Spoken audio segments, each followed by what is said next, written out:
Of missing Florida toddler Caylee Anthony. Their daughter Casey is Caylee's mom, and she's in jail now, charged with first-degree murder, aggravated child abuse, and lying to investigators. Before we start, let's watch the gripping jailhouse video of Casey talking with her parents. Hey, gorgeous, how you doing? I look like hell. Well, you know something? You really need to keep your spirit high for all this. I haven't been crying while I've been in here.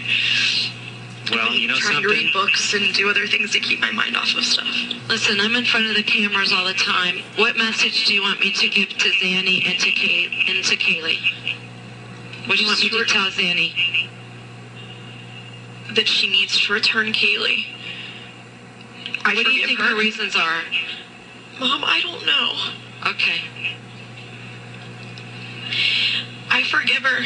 My only concern is that Caylee comes back to us and she's smiling and she's happy and that she's okay.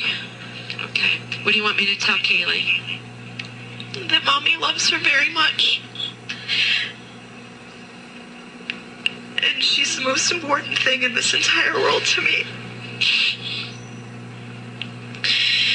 And to be brave. By the way, you heard that on that tape a reference to Zanny, who Casey claimed was the little girl's nanny, the woman who allegedly kidnapped her. That woman says she didn't even know the family and has been cleared by police. There's a lot to cover with the Anthonys. We're glad to have them here. We'll get into it right after the break. Now welcome George and Cindy Anthony, the grandparents of the missing Florida toddler Caylee Anthony. They last saw her in mid-June. How you holding up? We take one day at a time.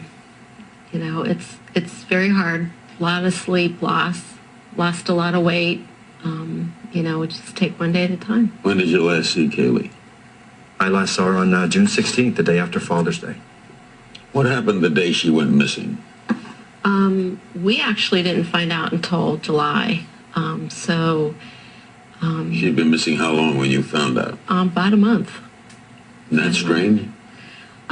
Well, not really. My daughter, you know, had her, and you know, we just assumed that Casey and Caylee were, you know, off visiting friends. George, why wouldn't your daughter call you and say, Caylee's gone?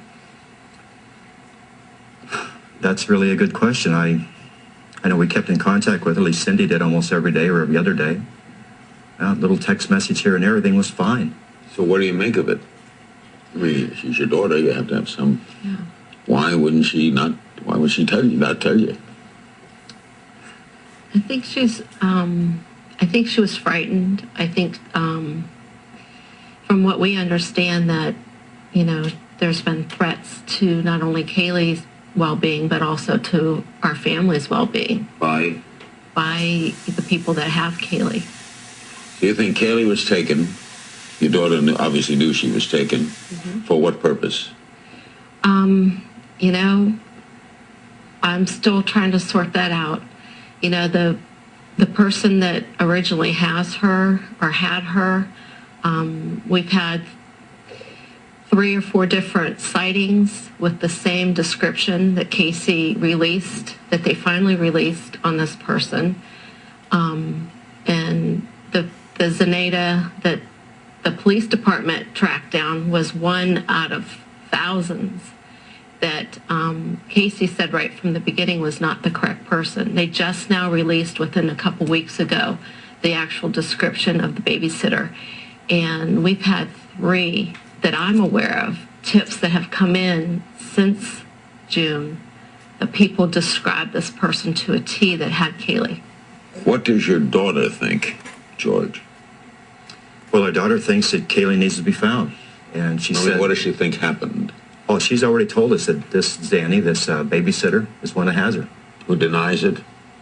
Well, the one that, like Cindy just said about the one that the sheriff's department, our local sheriff's department, had brought to my daughter's attention, it's not her.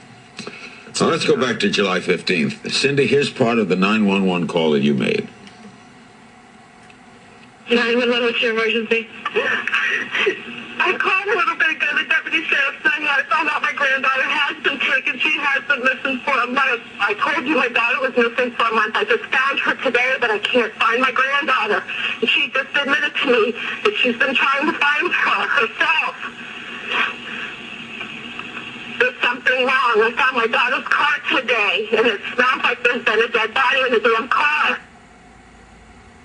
Did you suspect your daughter? No. Never? In Never. all of this? Never. I have not. From day one, I haven't. Casey has been a loving, very caring mother, and I could see that first night that she was very frightened when the sheriff's department arrived at the house. I mean, she was devastated. She was on the floor just beside herself. And she has been very emotional since day one, which hasn't been reported. Her main focus has been, as same as ours, has been looking for Caylee since the very beginning. When they arrested her, were you shocked, George? Oh, absolutely. When they took her into custody the very first time, I was just appalled because I wanted them to, number one, put an Amber Alert out for my granddaughter, which they never did. They never contacted the FBI that I wanted them to contact. I mean, I have a little bit of knowledge on some stuff, and you would really think that they'd want to have someone wanting to have help them assist, trying to find this beautiful 3-year-old girl. And all I was trying to do was trying to help them. And they haven't. Why do you think they wouldn't? Had their mind made up. They had their mind made up. They picked out Zenaida Gonzalez. They picked out a 38-year-old woman when Casey told them it was a 24-year-old woman. They picked out someone that had children, right, and she told them she had no children. They, from the very beginning, decided how this was going to take place. They made judgment on her within 2 hours of having her in custody, and that's the way it's been. They have not assisted us into looking into finding Caylee. And we believe she is alive. I got it. I want to get to that. Have they set a trial date? Right now, January 5th. And no death penalty, right? No death They removed. penalty. They had it and then removed it. They removed it. We'll be right back with George and Cindy Anthony on this edition of Larry King Live. The Anthonys have a website, helpfindcaylee.com. If you have something today, let's hear it at our website, cnn.com/Larry King, and we'll air some of your comments later in the show. We'll be right back.